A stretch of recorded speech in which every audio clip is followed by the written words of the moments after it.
First up, we're gonna use the resistance band to do an overhead squat. What you do is grab your band, put both feet in it, get your regular squat stance, which is usually around shoulder width. Mine's just a little bit outside of that. We're gonna press the band overhead, and from here, we're gonna sit back, keeping the arms up. Now, it's important to note that not everybody can do overhead press properly and safely if they have some sort of shoulder impingement or shoulder injury. You might not be able to get into that position at all. So if that's the case, what we like to do instead is hold the weight up here and squat like this. Or you can even put it around your head and squat like that.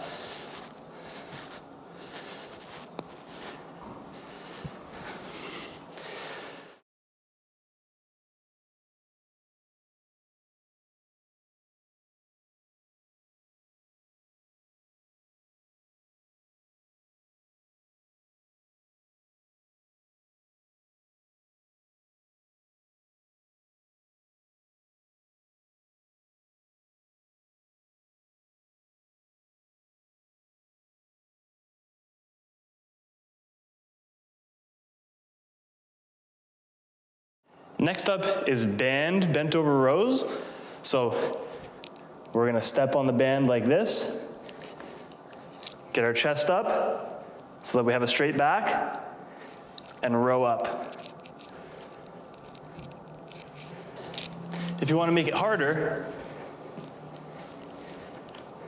have more of the band in between your feet and less between your feet and your hands.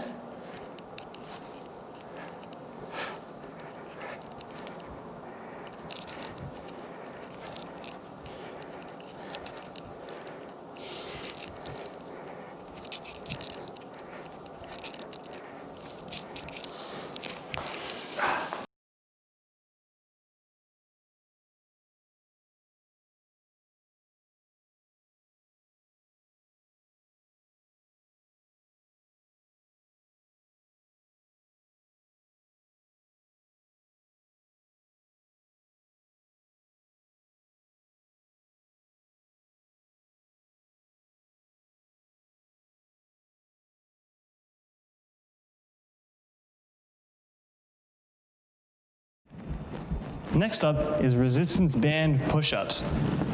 So this makes it more difficult in the top range of motion of a push-up. You'll feel the added resistance.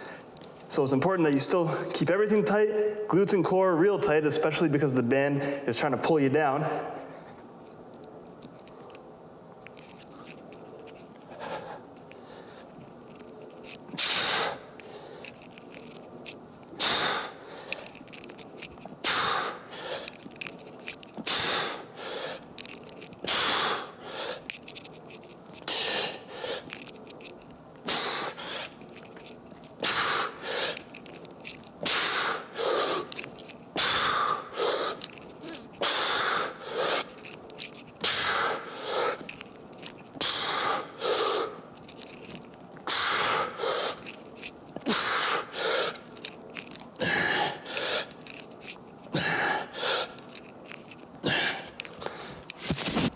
Say, for example, you do 10 reps with the band and you start to gas out.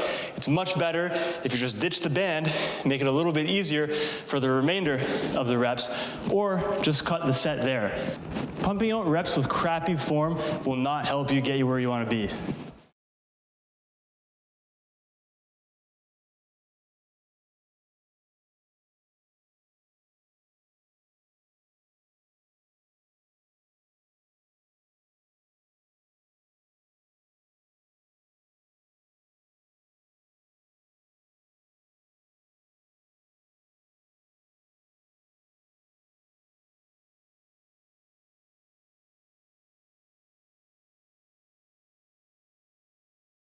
Next up is one of my favorites, banded split squats. You put your lead foot, which is your front leg's foot, over top of the band, Put the band around your neck like that. Get in your split stance and just go straight down and straight up.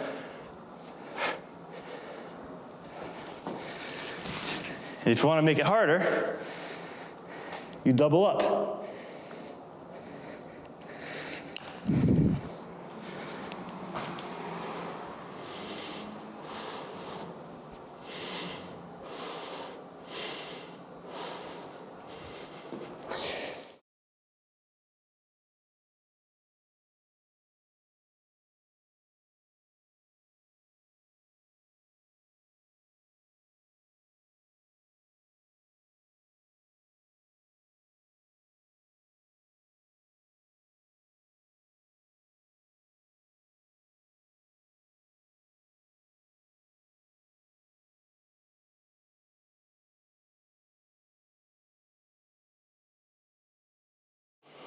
Next up is band overhead press. So once again, having the band underneath both feet, squeeze the butt, squeeze the core, chest up, and just push overhead. The beauty of this is that you're not stuck in one range of motion like you are with the barbell. So it's a little easier on the shoulders because they can move and adjust a little bit, whatever is more comfortable.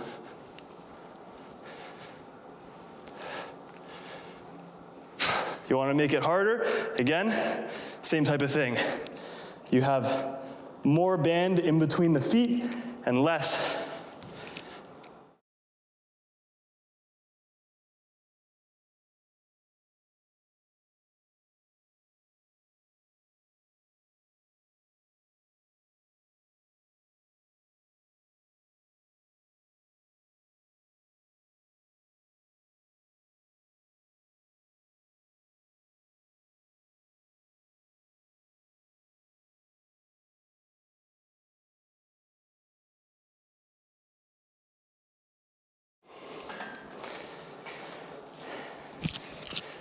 Next, we have a really, really good core exercise. This is the dead bug, but we're using the bands wrapped around a pole or something sturdy to actually give you more resistance. So you have to work harder to keep everything together and tight. So you lock out the arms, you pull down. The pull is important or else you're not getting any of the tension, and that makes your abs work that much more.